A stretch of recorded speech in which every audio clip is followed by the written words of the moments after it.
Welcome, everybody. So happy that you can join us today as we're going to have a far ranging conversation on the very essence of embodiment, sexuality, relationships, trauma, and fun. I'm joined here today by Rachel Rickards and Rob Kancler. Rob, whom I have worked with for the last year and a half, and Rachel, who I'm just getting to meet for the first time. And I want to share a little bit with y'all about both of them before we launch in here. So, Rachel is an international leader in the fields of personal transformation, intimacy, and group facilitation. She began her career in event management before pursuing studies in human sexuality and therapy. After she had a transformational period of personal growth in Bali, she co founded Embodied Intimacy, traveling globally for nearly a decade to foster communities centered on openness and deep connection. And today, Rachel mentors soul led entrepreneurs and facilitators through her innovative approach called The Field, which integrates embodiment, resonance, and relational attunement to create transformative group experiences. And Rob combines somatic wisdom, practical application, and spiritual insight to help men access their raw sexual power. After years of seeking answers through various techniques like Tantra, kink, energy work, and many different spiritual and somatic practices, he discovered something deeper: the body's innate sexual intelligence, how to live from this essence, and how to help unlock it in others. So, Rob blends this like precision in his approach with a lot of warmth, a lot of humor, creating space for deep exploration that feels natural and grounded. His background spans somatic therapies, consciousness work, and decades studying the intersection of spirituality, sexuality, and personal growth. His main offering is called Bedroom Genius, and he also has an invite only sexual mastery program that I've participated in called Men of Substance. So, Rachel and Rob, welcome to this conversation. Thank you Hi. for having me. Thank you. Yeah, thanks for having us, Michael. Yeah, absolutely. So, looking forward to diving in to y'all's particular genius as individuals, as well as some really cool offerings that y'all are putting on together. So, Rachel, I want to open by asking you about this concept of full spectrum intimacy. For you, this seems to encompass emotional, physical, intellectual, and spiritual dimensions. So, I want to know, how did this framework evolve in your work? And what aspects do you find that women and men are the most hungry to explore? Mm. Yeah, thank you. Yeah, I think I started out really kind of also exploring mainly this intersection of the sexual and the spiritual. And I imagine many of us kind of enter in, there's different portals people enter into their own growth, and mine was definitely through the sexual. That was where yeah, that's where things made sense to me. That's where I gravitated towards. That's where the understanding of myself and my body and spirituality just made and makes more sense. And so that was originally the starting point for me in this work, both with myself and in groups. And I think, over time, um, several kind of answers now. One that's just coming is like, over time you can get bored with anything if you do it enough. Sex is always fun and pleasurable, but it's like, yeah, I don't want to have sex with everyone, and I want to explore intimacy with everyone. And so I think that kind of became probably part of the opening. And I have this saying that when you're in a room, like when I'm in a group and I'm with everyone, I say, you have a yes to everyone in this room. And the process of finding out what that yes is intimacy. Hmm. Like, even when I don't want to be close to you and I want to be a certain distance away, in the in the revelation of that, in the truth of that, in the honesty, in the transparency, there's a point of intimacy. There's something there for us to, there's a rawness, there is a nakedness, there's a truth for us to lean into that will bring us closer together, that will kind of lift the veil, that will merge us into seeing and being seen. And so that process, both being in it myself, but also holding that experience or inviting that experience for participants, kind of then just opened this whole piece for me where it's like, yeah, like how much more can I expand the range? Where else is there intimacy that I haven't been exploring? Where else are there aspects of myself that are waiting to be revealed or opened or awakened? And how much more can I expand that range? Like where are those pockets of intimacy waiting for me to discover them? And so this has now become my fascination and part of also what I'm inviting people into, to stop focusing on particularly sexuality as the only way to get that need and that nourishment met and fulfilled, and to see that there's actually like a whole range. There's like, it's like when you crack the atom open and this whole mess of stuff comes out, it's like there's a whole mess of stuff here that's waiting to come out if we just give it a little bit of like nudging, or we just open to the possibility that that could be right there. Mm. Wow, Rachel, you said a lot there that I feel inspired to respond to, at least briefly. I like how in the beginning you were saying we all have these different avenues to where we get there, like to this deeper something, and how for you that initial gateway was sexuality.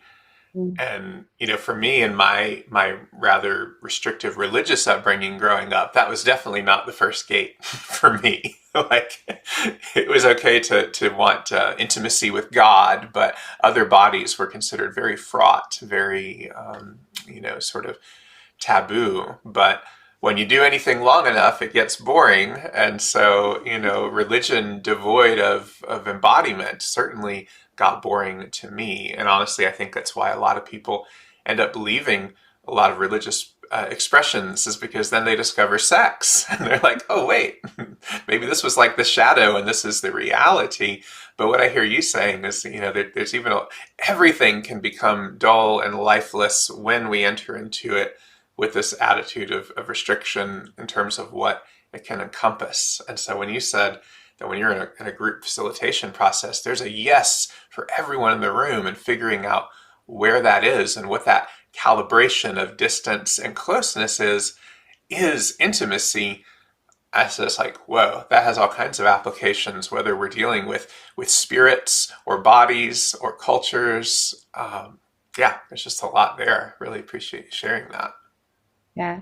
Yeah. Thank you so much. And I also come, I mean, I don't know if I come from a heavily religious upbringing. My parents were, well, there was some religious influence there, but my then it was my rebel kicked in, and it was Mhm. like, okay, if I can't go there, then I have to go there. So I was a little bit also fueled by, I was telling someone the other day, I remember being young and there was something around the Bible or church, I can't remember anymore, but wherever it was, it said masturbation was bad.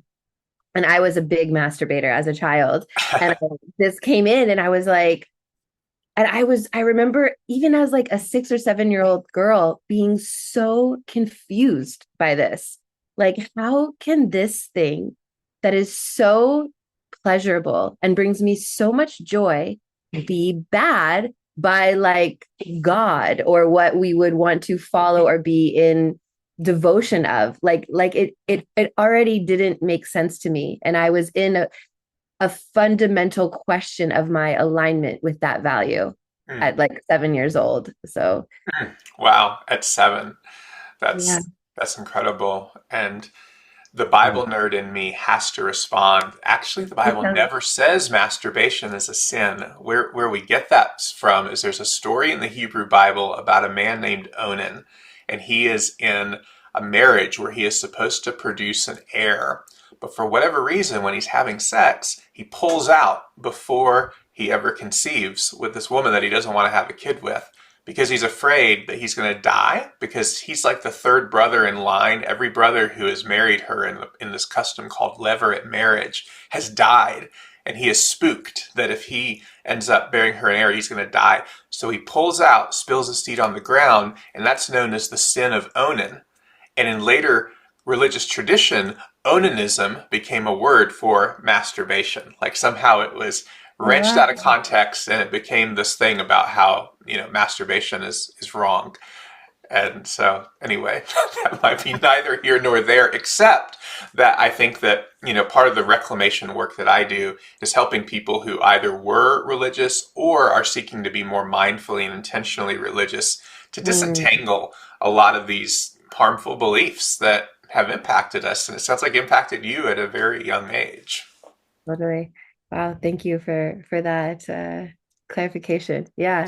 Yeah, and thank you for doing that work too. I think it's super important, especially here in America, actually, but Mhm. probably everywhere. Yeah, yeah, it's an important part of our psychology. So, Rob, I want to bring you into this conversation because you also work, I mean, in the scope of your work, you've worked with folks of all genders around embodiment and sexuality. But in this most recent iteration, you have been specifically called to men. And so I'm wondering, in your experience, what are the most common disconnections that men experience from our bodies? And how does reconnecting with embodied presence affect our relationships, our work, and our spiritual lives? Hmm. It's a rich question. And I remember when before we were recording, you were mentioning something about the pelvic trauma reflex and this thing that I have shared with a lot of people that has been seemingly helpful for a lot of folks around how we can come to understand our sexual function and our arousal as something that we might not be as familiar with, meaning like the way that we get to know our bodies and our sexual response, which I think for a lot of men is influenced by their masturbation and pornography habits as a teenager. And that, in addition to just like general fear and anxiety and other things that are related to our personal and collective stuff, that the sense of what it is to really be in an arousal process that's separate from our collective trauma response and actual like pelvic trauma response and fear response in the body is something that a lot of people don't know. It's not super clear. So to address your question directly, I think pornography is one of the most significant things in our masturbation habits related to it, where Mhm. guys are like, how do I make myself come as quickly as possible for the first like 10 years of their sexual life or something like that, where there's all this like squeezing and pushing and this like being in uh our heads and having this very unusual stimulus where we're seeing all these extreme sexual acts with 20 different people that we don't know as something that impacts the way that we kind of pattern our sexual function. And to ground it into like what the opposite of that might be, something that I've found to be a profound practice myself is I found this from a very deep and strange book about Tantra, about a particular tantric sect.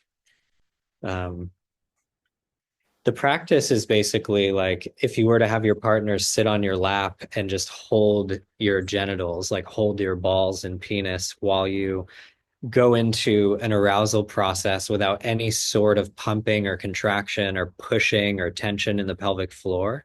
And that is so extremely difficult for people to do because of how we have conditioned our bodies to function. And I think most people don't really understand what their arousal process and their orgasm is independent from this intersection of addiction and pelvic trauma and our kind of cultural um, confusion where we have taken on all of this information or these different patterns that are not necessarily about our nature or our essence, but are just like what we picked up and what is normalized here.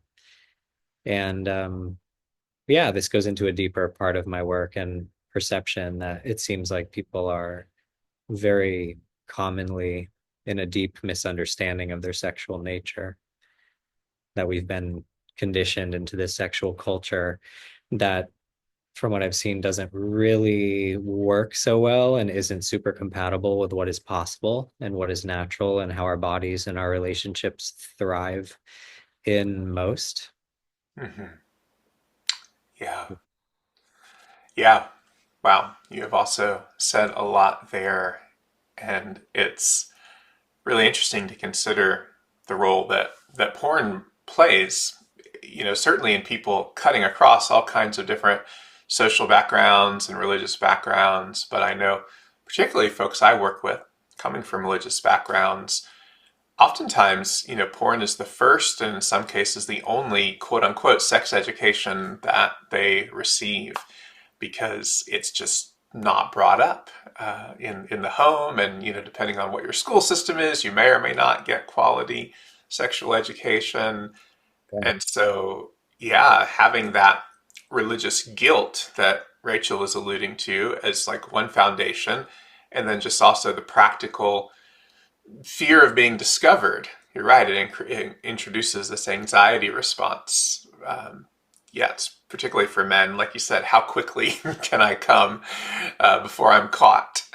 And so, yeah, if we train our bodies into this like furtive, clenched response with, unusually tight grip, then you're right. How do we actually unwind what arousal and attraction even look like? And, weaving it into Rachel's point, how can we even also conceive of intimacy along this whole spectrum that sometimes is not genitally involved at all? I might never be genitally involved with someone and can experience intimacy and might experience arousal. And how, if I'm experiencing arousal, can I exercise my full choice around that? How or if I express that? So, yeah, there's so much there to explore. I'll jump in with two things that might be interesting for people. One of them is like on the other side, we could say like on the other side of the same coin around porn is that it might be the only environment, let's say, for having sexual experiences that feel safe. Like there's like a level of vulnerability or taboo or fear or lack of access that people have in religious upbringings and just very generally in this culture, where I think it puts this very strange emphasis on pornography in ways that are usually completely subconscious, that I think people are not realizing why they're drawn to porn, why they're drawn to this certain kind of sexual context.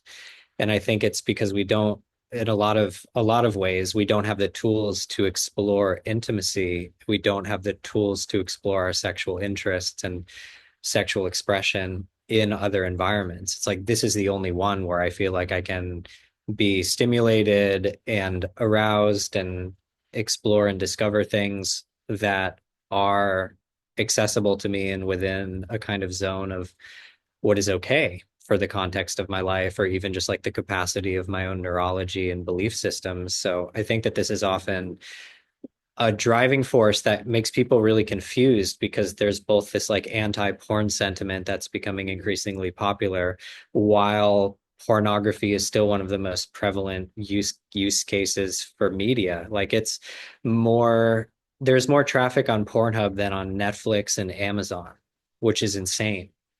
That's real. I just looked that up for like statistics from the past few months.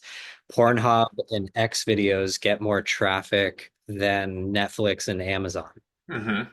Yeah, So, and porn has been a leading driver of innovation for decades. I want to say, VHS and DVD technology was originally pioneered by porn companies. So it's kind of, we talk about the idea of the hidden hand of capitalism. Well, what is this hand doing exactly?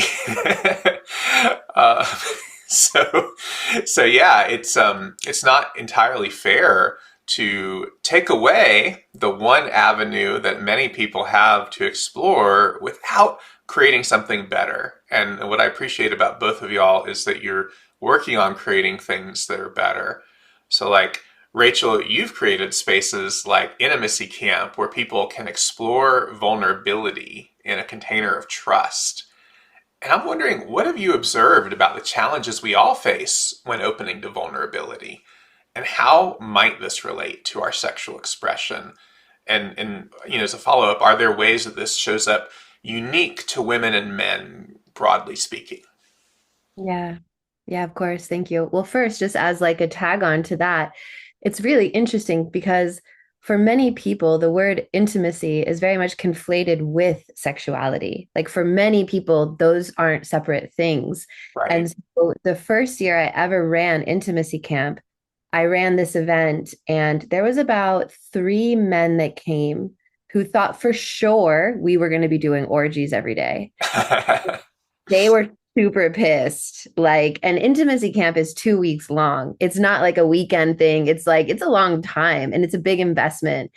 And I remember how painful my first intimacy camp was for those men, also because of their disappointment. And also for me as an event producer, because I have like, I really want people to feel like my marketing is authentic and an integrity, and that like I'm not selling you something that I'm not going to also provide. So Right. that there was such a discrepancy between like you just described it so well, like the vulnerability and the intimacy and the love and the connection that I'm inviting people into, and like the I want like to get laid every day and be in like a group orgy. I was just like, how did that happen? Mm. Um, and I think that's it.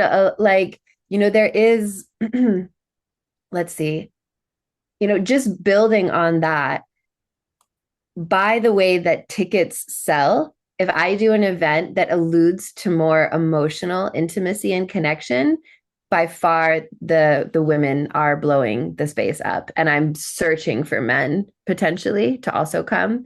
But Wow. if I run like a temple event or an event that is like looks like a sex party, for sure the males guest list is full fast, and I'm looking for women to fill. So that's pretty Wow. congruent and easy to see time and time again. And I think there's like a really beautiful way to understand this as well, is because women need or want emotional intimacy so that their sexuality opens up. And men want to be met sexually so that their heart opens up. So we're both just moving towards the same Mm. needs and desires, just through different portals, like different directions. One's going through the heart and down to the sex, and one's coming up through the sex and up to the heart. Um, and I see that's pretty consistent. Of course, there's always nuances and people who defy and diverge from those norms. I think what's really beautiful for me is that once men start coming to these spaces, then they keep coming to them, because then they get it. They're like, oh, I thought I was coming for sex, but this is actually really what I wanted. Mm. And that switch is so beautiful. Like I really love being a part of that awakening or that opening to what's possible beyond just wanting to get laid. Um, yeah, pause there for a Mm. moment. Yeah, I love your framing of all of this, Rachel, that you're not shaming men for what initially draws them in. You're like, in an ideal world, they come for the sexuality, and then they discover their hearts, they discover the intimacy, whereas women often have the opposite, where they're, dwelling in their hearts and need to feel safe there first before they might bloom open into to sexuality. And so I'm really curious, those 3 guys that showed up to your first gathering, did they come around eventually? Were they eventually not pissed that they were there? Um, you know, for sure there was one who never really like let it go, which was fine. But I think that they got it, and since then I've gotten much better at working with this dynamic. And so like it even happened last year again, but I would even call it just people coming who are more clumsy and less aware of what this space is. Because when you come to a space like intimacy camp, the women maybe are walking around naked or dancing with their tops off and very connected to their sexuality and very like freely owning it. And that can be quite confusing to someone who hasn't been in a space like that before. So Right. this kid in a candy shop syndrome can happen. And it's like, And it's like, wait a second, wait a second. So Slow your we roll. slow down. We just learned to work with it better. And now I find like what has been super beautiful is men like that now who've come in the past are the first ones to buy the ticket the next year. So Hmm. yes, they come around and they get it and they're like, cool. Now I know what this space is, and I'm coming back for what it is, not for what I thought it was. Yeah, that's beautiful. Rob, I want to bring you in looking at these perhaps different trajectories that women and men approach because you talk about the interplay between masculine sexual fire and feminine water in your alchemical teachings. So how can men in particular learn to attune to this dynamic exchange rather than pushing against our own bodies and that of our partners? How in your experience, Rob, can we learn to flow with and appreciate these differences? I'm holding a lot of things from the different conversations and touch points that have happened so far. So maybe several of them will weave in here with your question. It By all feels means. fun. Yeah. Yeah, I took some notes here. Let me see if any of that wants to weave in. I wrote down, why do people want sex so much? That's a question that a lot of people take for granted. Like in the work, as you know, Michael, we talk about what is sex for and your why.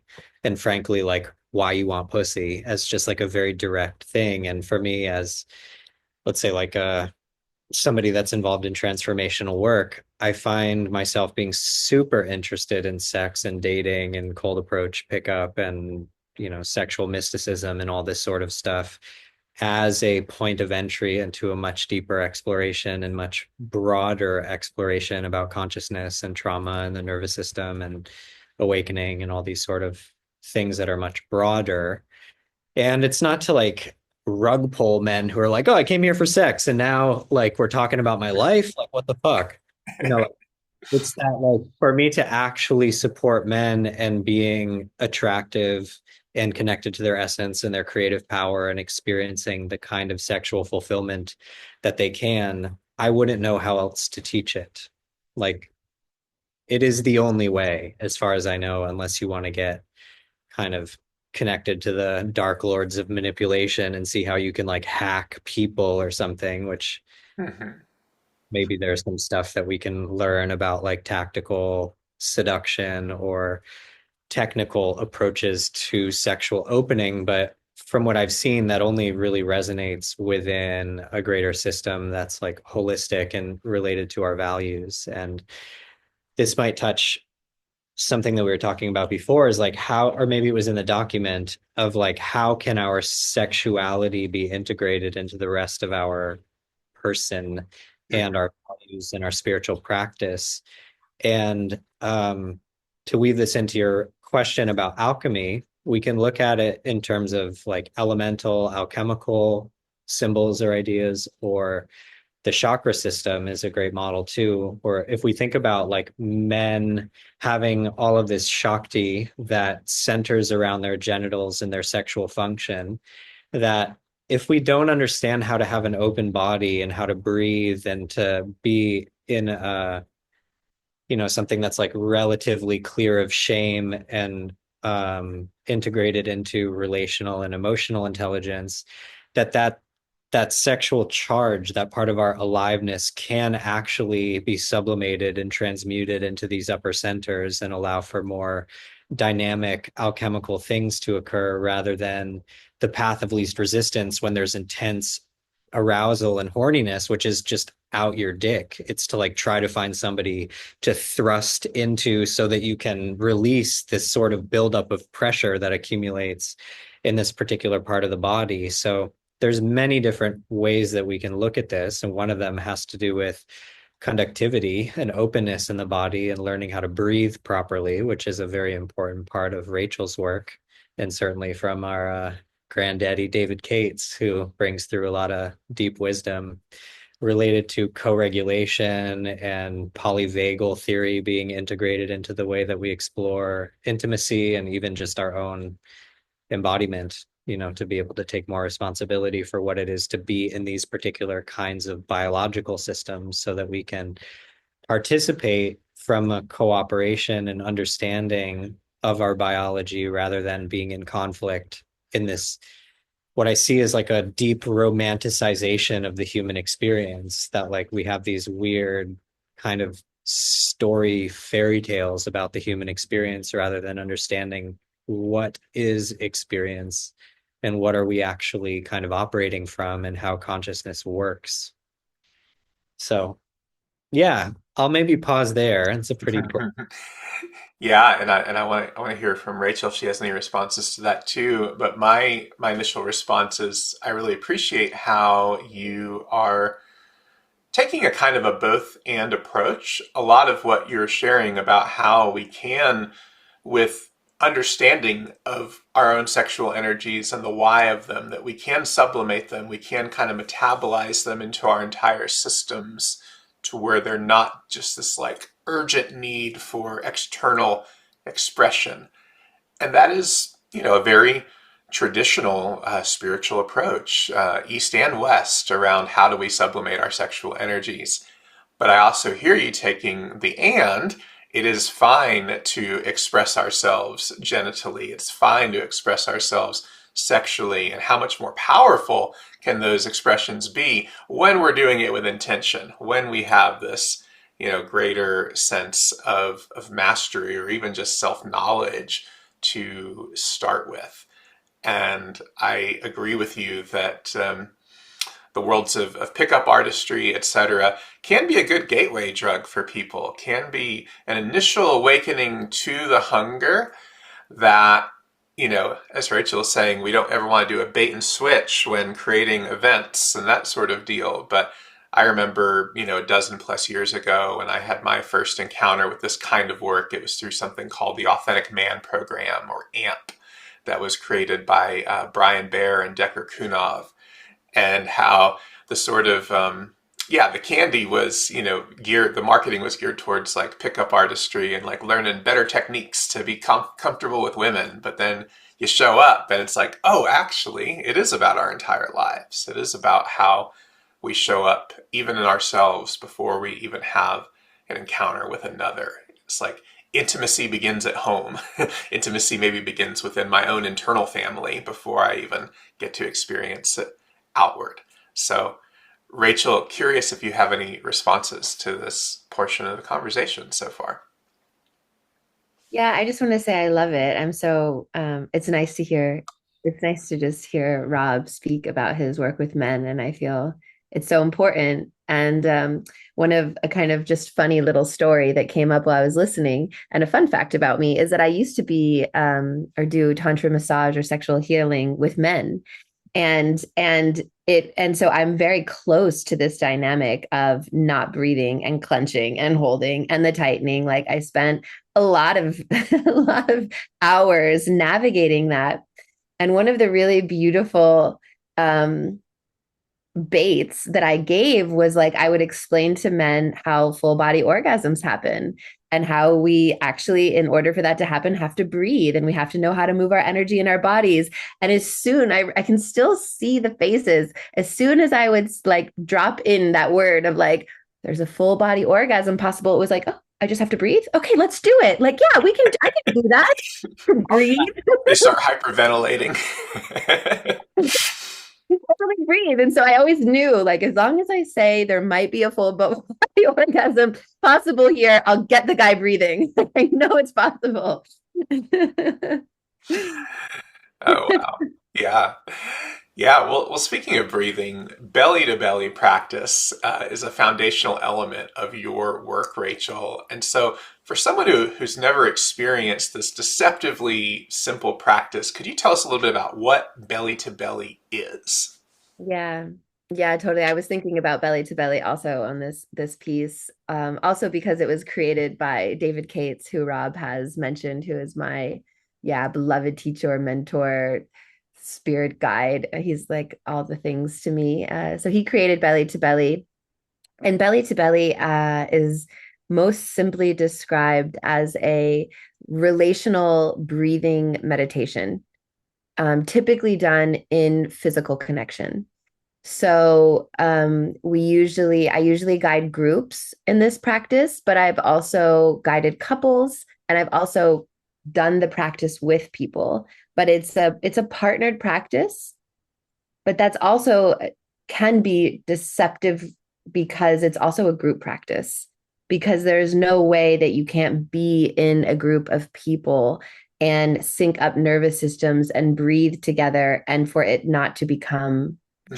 tribally oriented. Um, but basically, the part of the practice is you're doing your own kind of dropping in and breathing, and we're focusing on breathing in through the nose and out through the mouth, and practicing on elongating the exhale and making a sigh on the exhale, and then syncing our breath and particularly the sound up with our partner or with the room. And then at a certain point of dropped inness, it moves from a solo practice to partnered practices. So partners basically like the best image, if you're watching this, is that two people who are lying on their backs roll onto their sides and face one another, and then find some kind of lover's embrace.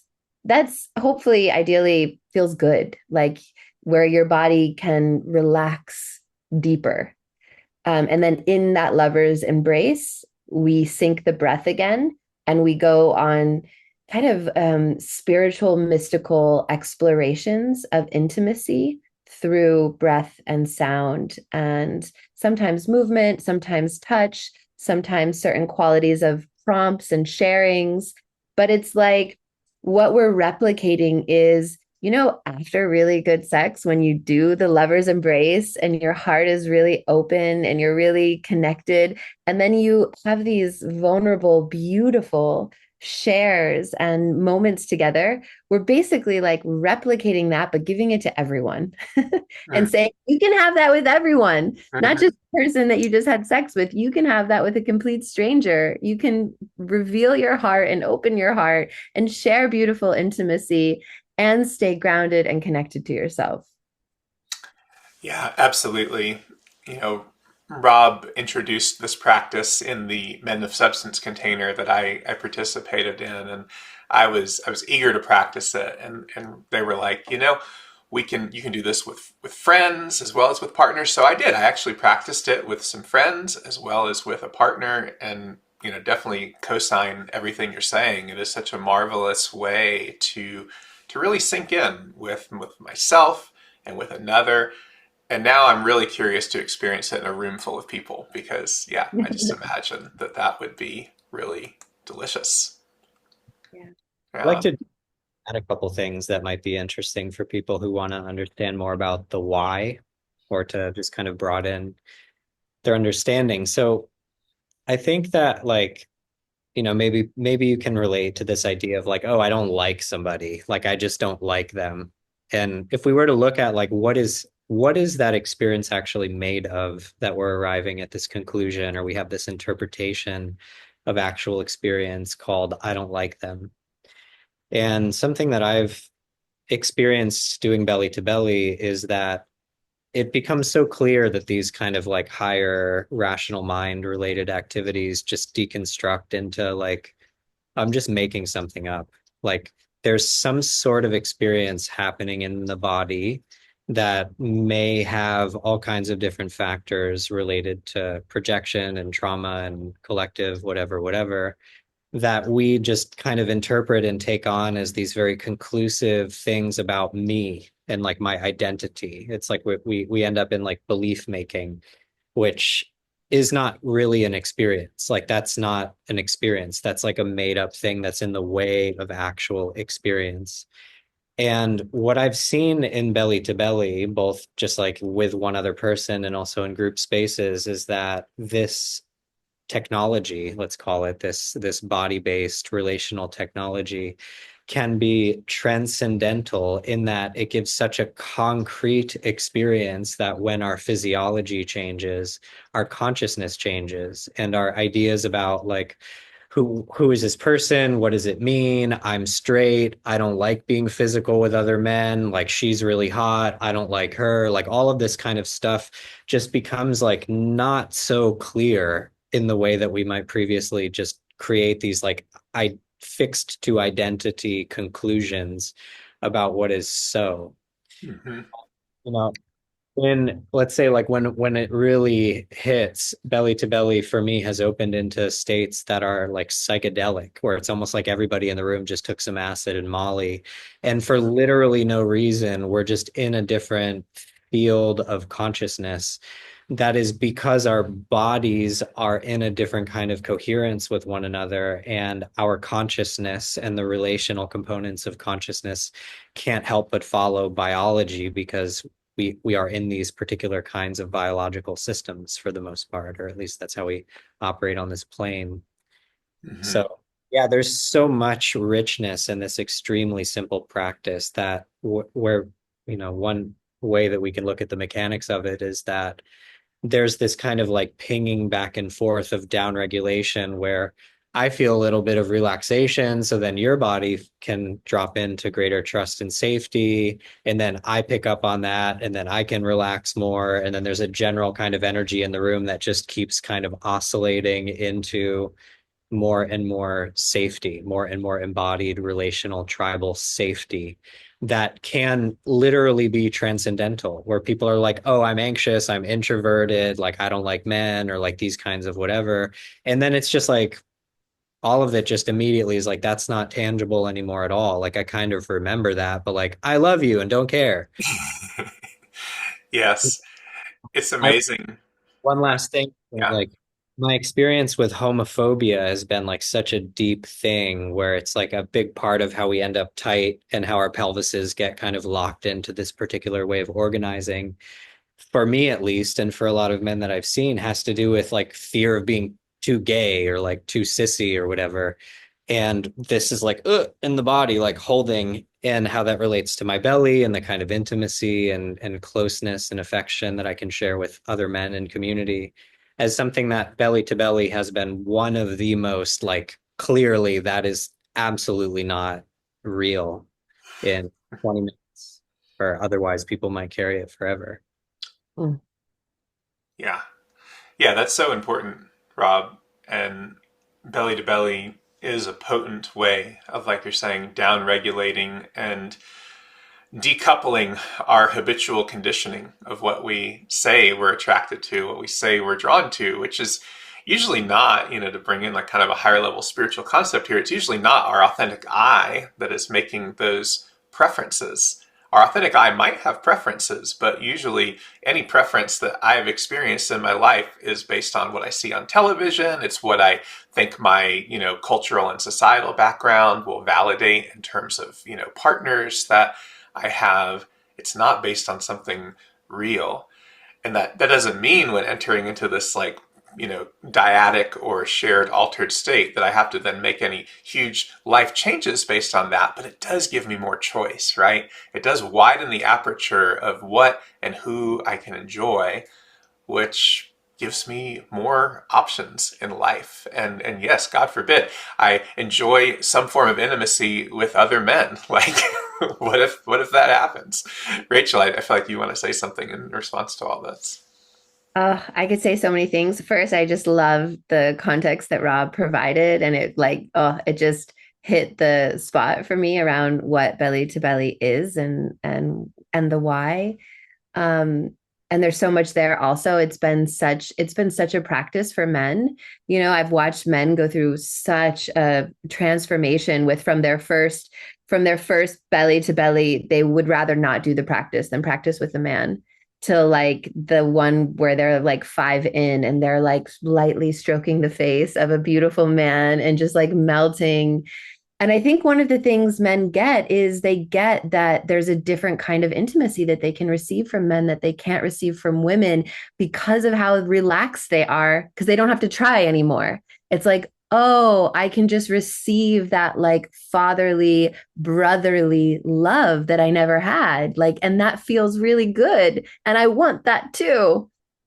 And yeah, so it's been super beautiful, but it's also been super challenging. We've definitely been, me and the good old homophobic men have been on a little journey together, because it's challenging for women, because when women feel in the space that men can't be intimate together, women don't feel safe. So it's like a whole other dimension that man maybe doesn't realize that trickles through that. The more men that won't practice together, the more the women tighten and pull back, and then they don't want to practice, so it's a complex, complicated, but beautiful unraveling that we deepen through in this practice. Mhm. Yeah, I love that. So much of this work seems to be, what can we let go of? What are the preconceived, mental holdings, heart holdings, pelvic floor holdings that we can let go of, and how simple can it be? Mm. And Rob, in your work, you emphasize presence, attunement, and wonder over technique and performance. Mm. So I want to hear, what shifts have you witnessed in men who embrace this approach, particularly in terms of our relationships, our self-image, and our capacity for intimacy? Mm.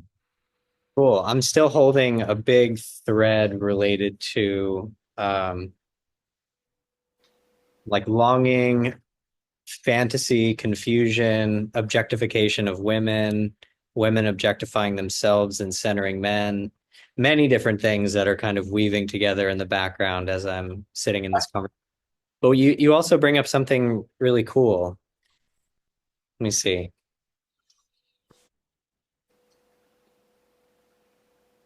You maybe bring me back to your original questions. We can touch on that and then maybe jam over to the other. Okay. Yeah, I mean, I think it's all relevant and it's certainly all welcome. My question is around how, you explored all these different techniques throughout your search of like tantra and kink and all of these things, and you've come back to some rather fundamental and primal elements that you would call presence and attunement and wonder. And those to me in your work are way more primacy, like they have way more primacy than specific techniques and specific performance. And so, as you've taught this to men, what do you witness happening in men's lives as we reconfigure our way that we approach relationships and our self-image and this all important question that we're exploring here of intimacy? Awesome.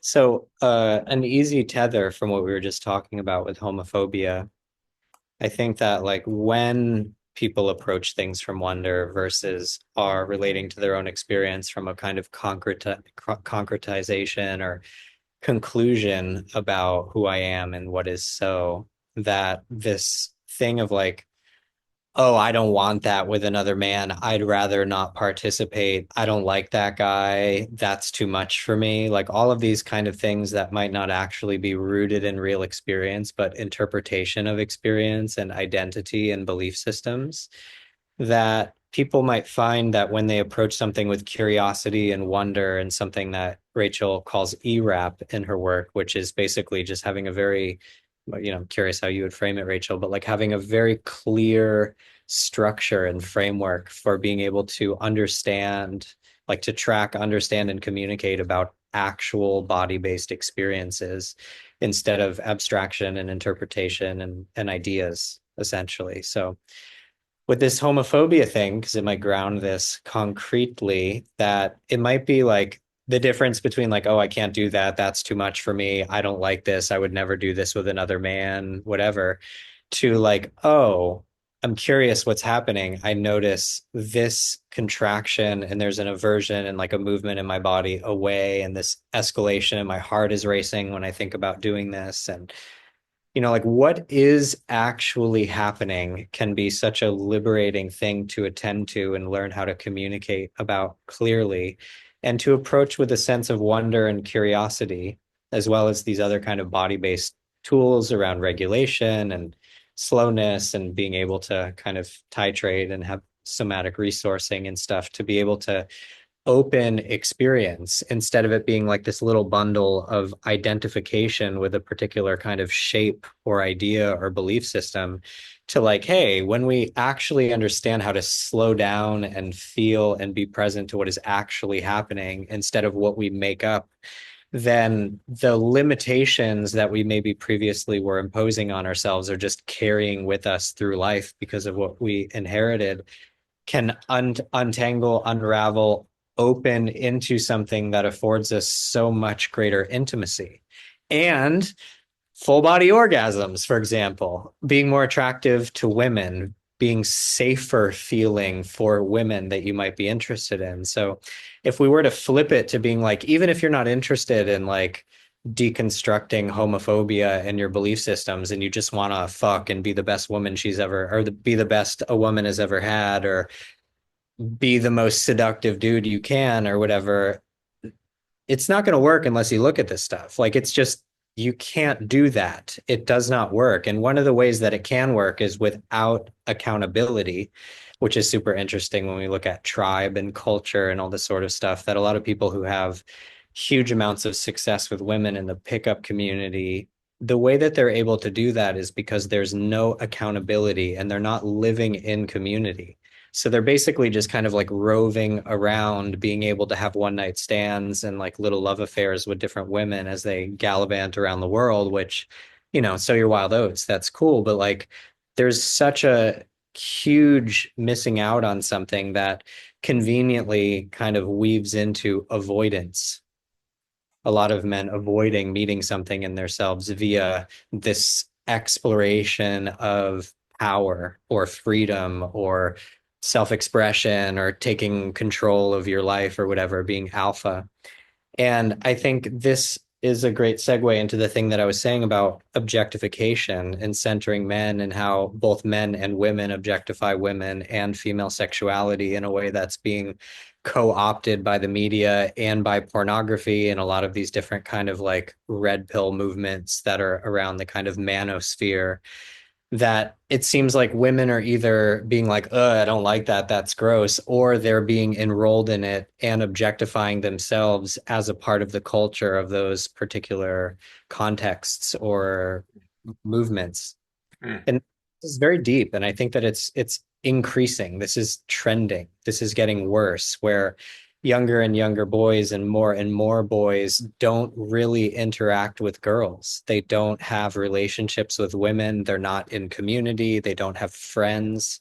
So this kind of delusion that's seated in them because of pornography, of like this kind of body and this kind of like nympho slut and this sort of like self degradation experience from casual sex or whatever, is something that women either are like, whoa, that's disgusting, or they enroll themselves in this sort of self objectification via this expression of patriarchy that we could call like centering men, where their lives are oriented around what they think men want, which is more and more in certain culture or cultural contexts anyways, this kind of intense objectification and degradation and centering of a particular kind of projected male value set and rule set.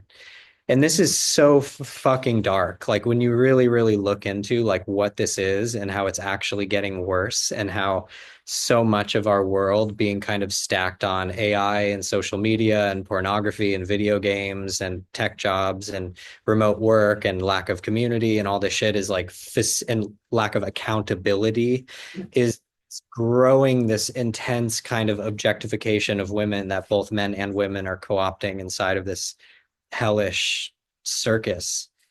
So there, it's a very deep thing, and I think that this shows up in the body with deep confusion in the male and female experience, where we don't really know how to open beyond that particular collective matrix into essence, into our actual sexual essence. And it's like it's in the body. The body's resonating with that field and entraining itself with that field into greater and greater contraction and identity that's also being co-opted by women. And it's it's crazy. Like, people have no idea what their sexual function is and what their actual interests are and what it's like to actually be in relationship with a woman or with a girl because they are in this total delusion projection field that they've taken on as an imprint, and that women are also enabling all over the internet as well. So a very broad thing. I'll leave that there, see what happens. That is a very broad thing, and Rachel, I definitely want your thoughts on this. I want to give a little bit of bridging because it's also a segue to some of what I was wanting to talk about. You know, Rob, when you're speaking about the lack of accountability that men are are really riffing on in this age of increasing isolation. I think you're right. I think it's, you know, somewhat of the what I might call like the Andrew Tate-ification of the manosphere, where there's this, yeah, even more and more extreme objectification of women.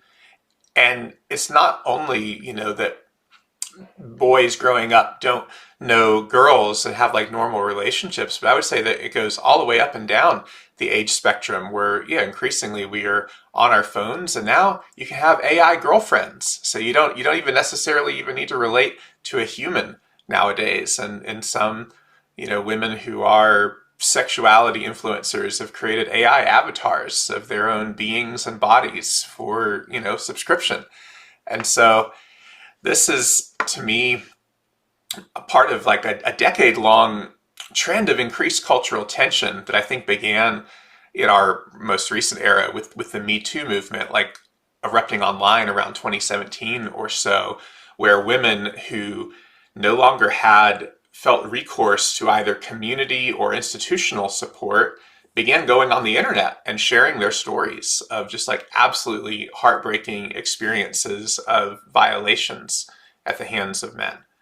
And in telling those stories, it created this groundswell of sharing of testimonial. And then men in turn have felt, you know, very much on eggshells about this, concerned that it's going too far, or that there's an erasure of the distinction between like an outright violation versus like social awkwardness, and people have lost careers over it. And there's all of this, you know, kind of cultural upheaval that has come out of this. But I think that it's touching on something very real in the ways in which men have historically, I think, projected our needs and our desires upon women as these like canvases, as these arenas of wish fulfillment. And it's often been, as we're painfully discovering, this maybe one-way mirror or one-way exchange. And so I want to hear from both of you about this, but Rachel, what are your thoughts about this? And then specifically, how have you helped women reclaim their power from the non-attuned male gaze and these systems that have grown up in support around it? Yeah, that's a big one. There's a lot. There's a lot there. Oh,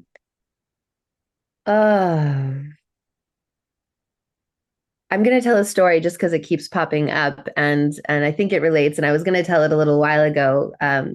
Part of why it's interesting is I have a very religious sister, and I've always thought that it would be hard for us to find a meeting point around these things. And I remember after she had her second child, she was really struggling with her partner with intimacy because he really wanted a lot more sex, and she wasn't really in that position because most women aren't when you're breastfeeding and taking care of kids. And they were having a really hard time. And she just said, you know, I know you work with intimacy. Like, tell me, what can we do? And I was just like, oh, like, she's super Christian. And will she actually want to do anything that I have to say? How can I make this relatable? And I was like, fuck it. Okay, here's what you're going to do. You're going to invite your partner and you're going to lay on the bed together, and he's going to hold you, and you're going to put your arms around him, and you're going to intertwine your legs. And then you're just going to breathe and make a sound on the exhale. And you're just going to keep doing it. And then you're just going to keep doing it. And you're just going to keep doing it until like you'll get to a point and it'll just be like, oh, there'll be a next thing. And then like be in relationship or connection to that next thing. It could be that you guys have a deep sharing. It could be that there's something that's needed to get out or, you know, happens, and just like be in service of that thing that arises. And so a couple of days later, she calls me and she's like, oh my God, how did you know? And I'm like, what? And she's like, we did what you said. We did that practice and we laid down and we had sex. And I had 2 orgasms for the first time since before children. Like I haven't orgasmed since before children. And doing that, I had 2 orgasms in this sex, which hasn't happened. And I was like, that totally wasn't supposed to happen. That was not why I told you to do this. I was totally, you weren't even supposed to have sex. You were just supposed to have an intimate, beautiful conversation. but but my my interpretation of this is that this really spoke to what she actually needed. Like she just needed to be held and attuned to. She just needed him to not care about sex for a minute and meet her in this kind of intimate body to body holding, syncing up nervous systems. I'm there with you. I'm holding you, like that masculine force coming in. And then her feminine could totally surrender and open. And I so that's just like one story that feels, I don't know, somehow appropriate. But in all of this, what I see women walk away with as a transformational point or potential is being more themselves. And like that's my, if I had a goal or I had that thing that's like, oh, that this is why I come back, it's I love seeing people become more themselves, to like reclaim lost parts. That's a big word that comes up a lot when I work with women is I've reclaimed this, I'm reclaiming that. It's like these lost, hidden, pushed down, rejected, repressed parts that get to come back and be included in the wholeness of who we actually are. And the reclamation of the voice, of my body, of my boundaries, of my intuition that is always right there telling me exactly what I need to know. It's like that's the work. It's not becoming something different.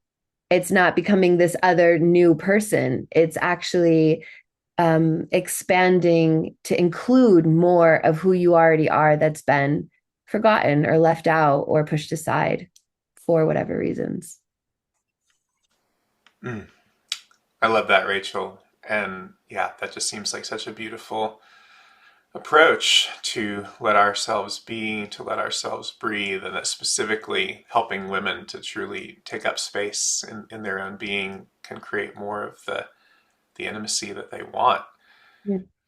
Rob, how would you respond to this? And do you feel like your work helps men recognize and transform these patterns of objectification and projection?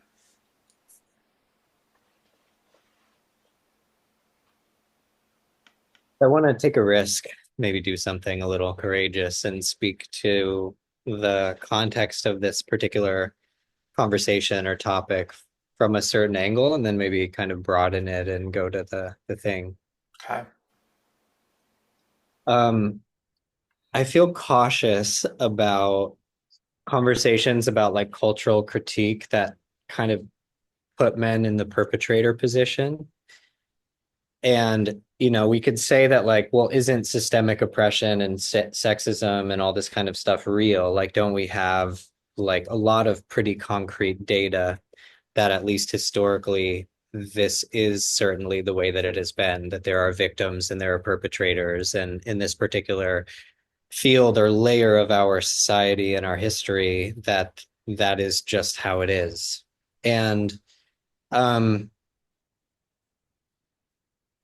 I'm not going to try to wrestle with that one because it's very complex and it's almost inevitably triggering to try to do that. But for me, what I think is maybe concrete and helpful for people to consider is that when we look at what true responsibility is, and we even just look at what the actual consequences or roles of this, whatever thing, whatever we want to call it, like systemic, global, transgenerational collective trauma, or like patriarchy, if you like that word better, that as far as I can tell, nobody is having a good experience. Like, I don't think that men are benefiting from this system at all. Like, I just think that like from the particular vantage, we could look at like, oh, these people are like in a like an advantageous position and they're creating it are keeping it going, but we could also look at the ways in which the other players are keeping it going. And I get that this is potentially triggering. I feel sensation in my body as I kind of look into this, but what we could look at is like the ways that, so again, I'm not meaning to be like hasty or overgeneralizing. I'm just trying to speak to something that might be important for some people to hear, at least evocative, and just support a more round or open exploration around these subjects that can be so challenging and at the root of so much disconnection and internalization of certain roles in the drama triangle. Is that a quote that I've heard is I don't remember who said this, but the woman, it was a woman, an elder woman, who said something like, it's interesting how women are complaining about the uninitiated men that they're creating, that they're essentially giving away the gifts of the heart and of their bodies and of their sexuality, and thus perpetuating this kind of really, really not fun dynamic for all parties involved, as something that I think just gets very easily erased in our collective conversation about what is going on and how we keep these things going and how we create them. And, you know, this is dicey territory to get into. I feel a lot of sensation in my body here, but to maybe highlight a point that I think might be at the crux of it is that I think the work of undoing these collective patterns is for all of us, and it's not up to men to undo this, and it's absolutely not up to women. I'm not insinuating that either, but there's something about our collective dance or process of how women might reclaim themselves and orient more clearly to their true essence and who they really are, rather than self-objectification and degradation and exploitation of their beauty and of their sexuality and of their sexual gifts as a kind of transactional component that is feeding into the objectification and exploitation and consumption of women on the side of men.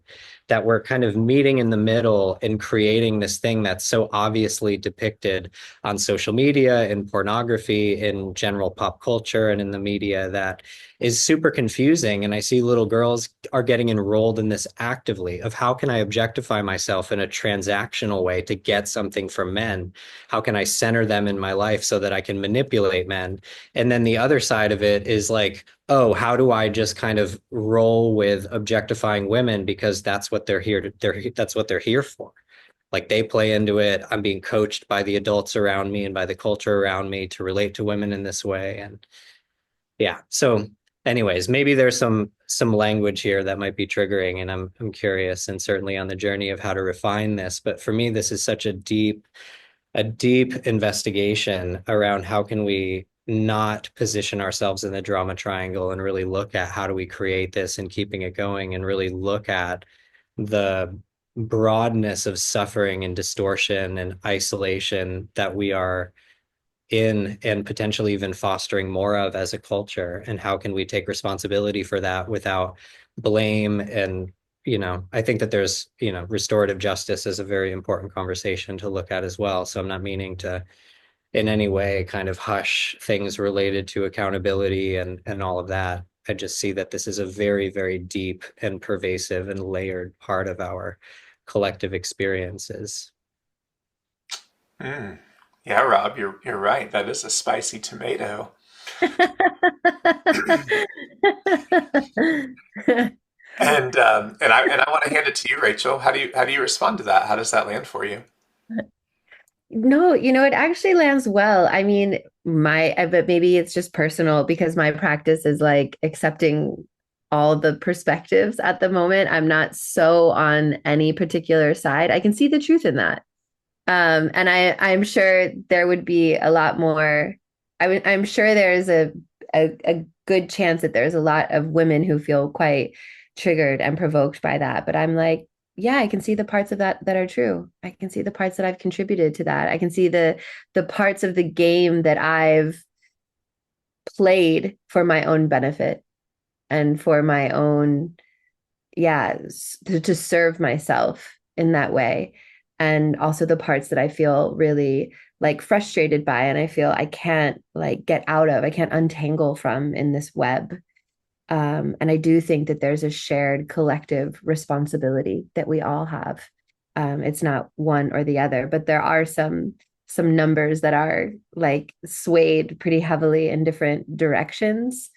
Um, but yeah, I think I just want to give kudos to Rob for saying something super, super controversial like that. I love it. I can feel like for me, I feel a lot of energy. I feel a lot of curiosity. I would love if there was like a few other people here who really wanted to debate him and like throw another thing in the side. I don't have that. I just have like a celebration and like, yeah, I can find truth there. Hmm. Yeah. Yeah. Thank you. Yeah, I don't particularly feel the juice to debate it.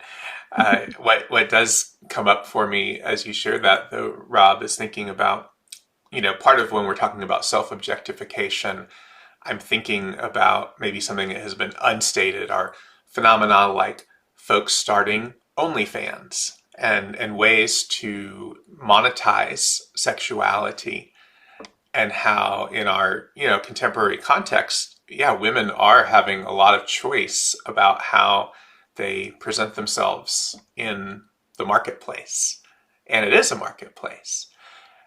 And when I talk to my friends who are in sex work, and I do have sex worker friends ranging from people with OnlyFans to various sorts of physical and somatic modalities, to what immediately comes to mind when one thinks of sex work, I hear, a range of reflections from these women. On the one hand, I think what they often say is that they are feeling empowered for in what feels like a historically novel moment where they are in control of their presentation of themselves and the clients that they book and the things that they do. Whereas historically it has been male desire and male mechanisms of power that have enabled pornography historically, being a pimp historically, these sorts of things. And so I could hear these women possibly responding to you, Rob, and saying, well, now that we're finally able to more directly benefit from the fruits of our sexual labors, now you want to talk about our complicity in co-creating this. Whereas historically, we have also been in these same roles, but we haven't been able to benefit from them in the same way. So on the one hand, I do hear that when I'm talking to my friends involved in this. There's an empowerment element and an agency element that they appreciate. On the other hand, many of them will also say, as they let their guard down and are kind of reflecting on their experience, a lot of them wish they didn't have to do this sort of thing. And they do feel like they have to. Not from a standpoint of someone's holding a gun to their head or it's a human trafficking situation, but rather that this economy is brutal for a lot of people. And there is this sort of social and economic and political dimension to how we show up as embodied and sexual beings in the world. And so, in an ideal village life, they wouldn't have to exploit themselves in any way, whether it was in overtly sexual ways or also the more routinely degrading ways that even old-fashioned labor exploitation happens.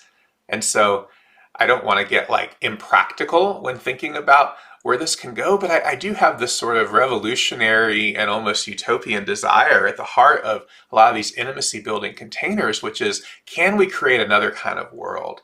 Can we create a world where we are, not only not sexually exploiting ourselves and co-creating these systems of mutual oppression where, as you said, Rob, none of us are really happy. It's not like, men might experience somewhat of a leg up on a superficial level, but we're not really getting that dropped in intimacy that we desire either.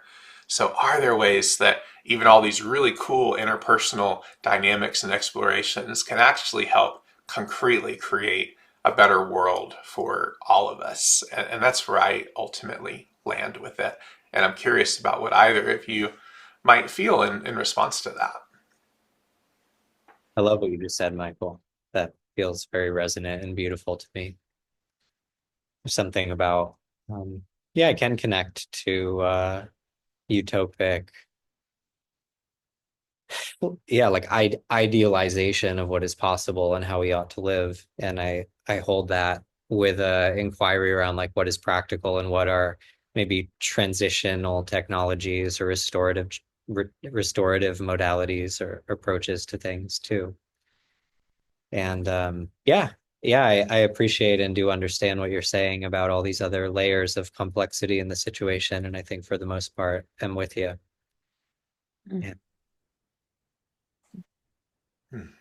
Yeah, I also love it. You kind of nailed it. I was just like, yeah, like I nailed it. That is hopefully what we're doing in these spaces is creating a new imprint for a new possibility and a new way and a new culture that we'd like to see in the world, that we'd like to keep rippling out, that we'd like to keep creating more space for. And yeah, I have hope. Hmm. Yeah, me too. So bringing this in for a landing, because we could keep talking, and I'd love to sometime, in fact. But you all have a wonderful co-created container that is coming up in just, I don't know, a couple weeks called the Intimacy Retreat that you will be co-leading. Could you tell us about that? Yeah, yeah. So we'll be in just north of Atlanta, Georgia, at a space called the Heartwood Retreat Center from March 10 to 16. And Rob and I will be dancing kind of similar to how we have here, which I think is really sweet and cool. The way that we're bringing through our different essence and our different bodies of work and the somatics of it and the intimacy of it and the personalization of it, and co-creating a dance for a more intimate group of people to come together and explore these topics, like what is embodiment and what are the benefits and how do I cultivate and access this and then bring it into my intimate personal relationships. um, and we'll be working with both couples, but also singles, kind of anyone that wants to come and look under the hood and expand the potential and possibility of what intimacy is. That's my deal. And curious what you'd like to add in there, Rob. More spicy tomatoes. Yeah. Rocket Near Tomato is that the drive from Asheville to the retreat center is apparently just 2.5 hours. So it's not the full trek all the way to Atlanta in terms of time. I think it's maybe 2 hours and 20 minutes or something like that when I looked on Google Maps. So if folks are considering it, it is super short notice. It's like 2 weeks away and it is a week-long retreat. So maybe it's unlikely that anybody listening to this wants to come, but I would say if you feel the pull, then to trust that it will be a beautiful experience. And I'm personally looking forward to the discovery of what this wants to be. I think both me and Rachel are big experimenters and trust our toolkits and lineages that converge. So I personally am looking forward to seeing what happens with this particular group and this particular field and location. And it seems like a very, very beautiful piece of land and wonderful amenities and truly a real retreat into something beautiful and enlivening and nourishing. So yeah, you can find out information via whatever links Michael will provide, or just find me and Rachel and get in touch. Yeah, absolutely. And, Rob, folks will be tuning into this from all over the world, not only Asheville. I love how Asheville centric you made your pitch about the distance and the driving. But yeah, I want to say it's probably within 90 minutes of the Atlanta airport if folks are flying in. And, maybe some people have miles and they're like, oh man, this is a perfect opportunity to use this for miles. But yeah, it looks to be a lovely 6-night retreat in the Blue Ridge Mountains of North Georgia. Like you said, just a wonderful time to drop in. And my understanding is that established partners as well as single individuals can participate in this, right, y'all? Yes, absolutely. Yes. Rachel. Yes, everyone needs intimacy. Everyone wants to explore intimacy. So couples, singles, and people who are open to alternative styles of relating and dating. Mhm. Awesome.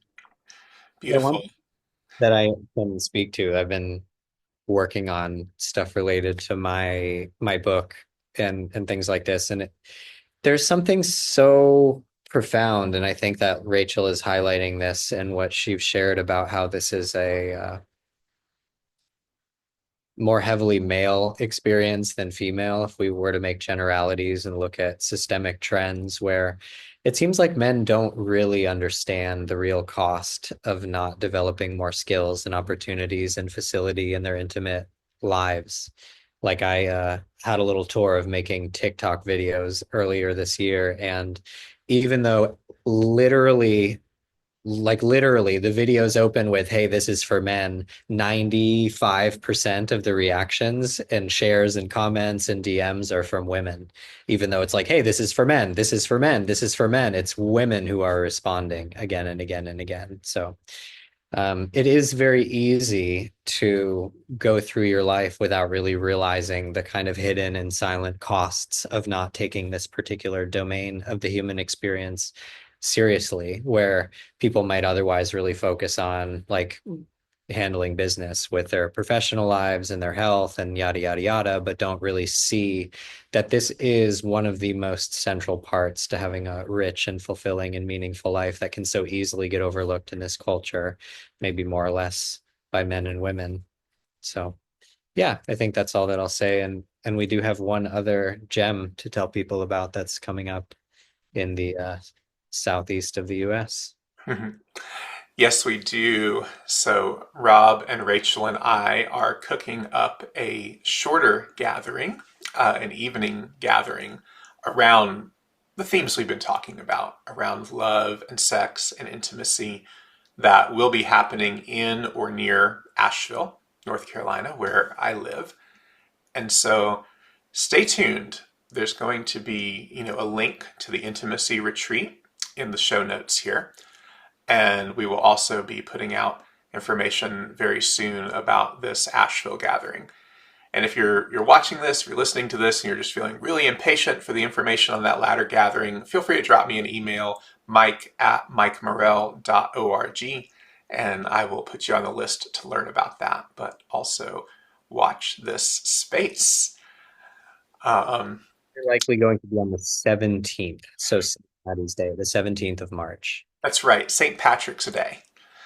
So, instead of going out there and getting sloshed on green beer, you can come and really slake the thirst of what's going on in your inner being. Yeah, I really appreciate this conversation, y'all. A lot of my work and what my, listeners and viewers are tuned into is looking at how do we actually embody spirituality in everyday life. And a lot of this work is focused on seeming opposites. I actually just grabbed a little icon that I have on my altar, and it's of Mary Magdalene. And Mary Magdalene is someone whose life and work and kind of energetic imprint has been looming large for me in the last year. This woman who, she lived much, she suffered much. In the sort of biblical narratives, it says that Jesus delivered her from 7 demons. And she became this healer, this anointer, this teacher, this preacher in her own right, a companion of Jesus in life. And according to sacred legend, afterwards actually washed up on the shores of southern France and established all of these communities and practiced her own unique form of spirituality in a cave where she lived out her final days. And it's interesting to me that in sort of popular sacred memory, people flatten and reduce all of this rich material around her to either she was this, repentant sinner, this kind of whore, or that she was this like saintly example of true repentance and contrition from her life.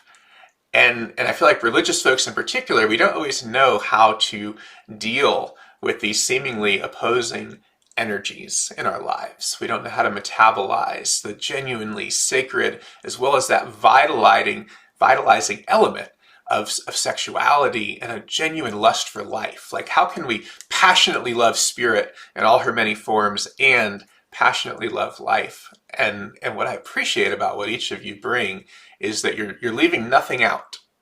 You are honoring this impulse of the sublimation of our energies and the reflection of our ultimate values, and are willing to be countercultural in ways that resonate with like the spiritual and religious quests of history, but you're also unashamedly embracing desire and the juiciness that can occur in intimacy in all of its many forms. And so I'm wondering as we close out here today, if you want to leave us with any final nugget of wisdom that folks can bring forward, hopefully connecting with each of you and all of you in these offerings, but it's also moving forward in our lives as we seek to live more integratedly.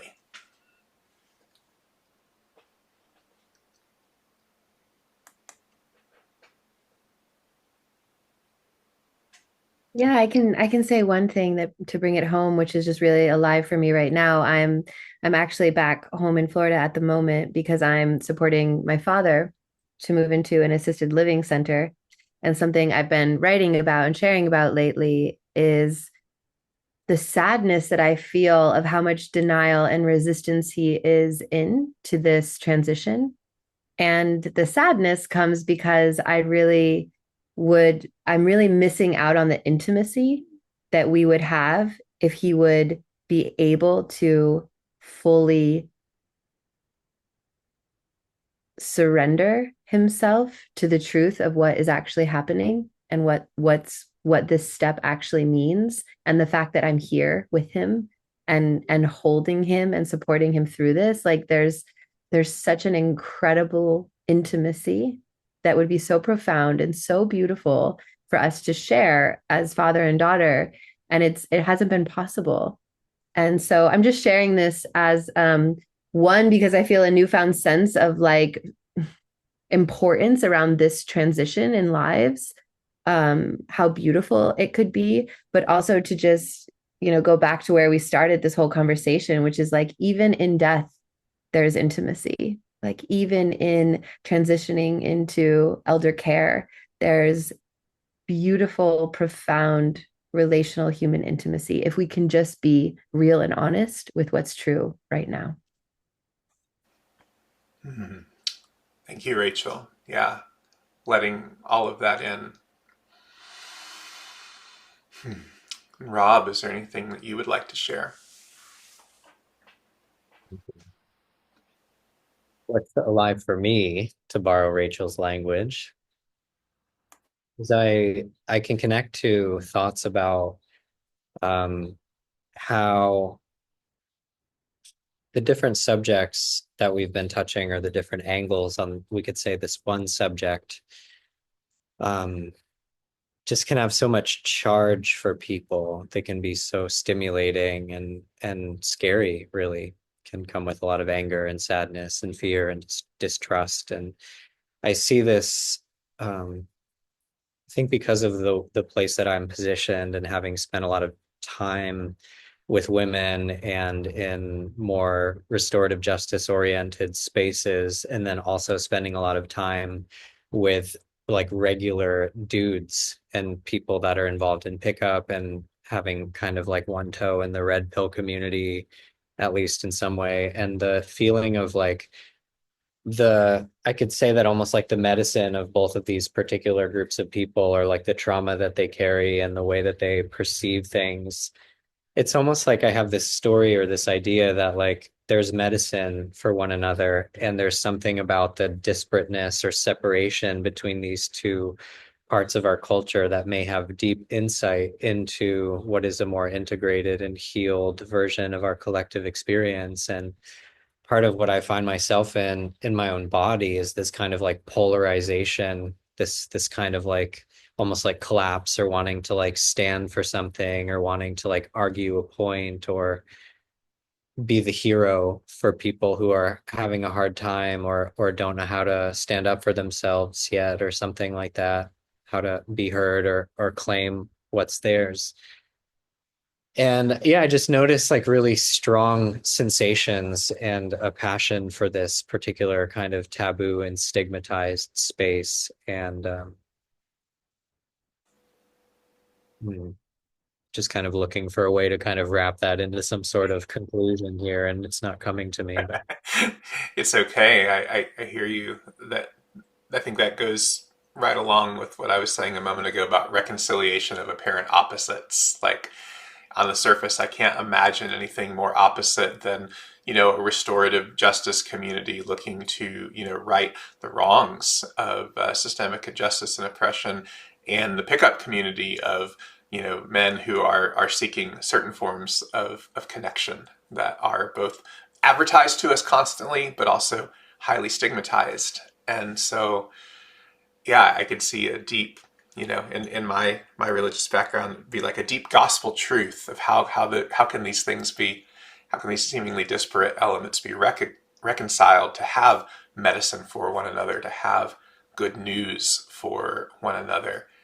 And similarly in Rachel's closing share around how can we create greater acceptance in each stage of our lives and where we're at, which would allow us to really receive one another at a deeper level. And with a mother who's passed away a few years ago from COVID, and with a dad who is also at a certain age in life, I resonate with that longing for greater intimacy as adults with aging parents. So, with both of you, I can just see your heart for wanting to close these gaps to create greater intimacy. And I'm really glad that the intimacy retreat is happening, and I'm glad that we're going to be cooking up something here in Western North Carolina too. So thank you all for your time here today.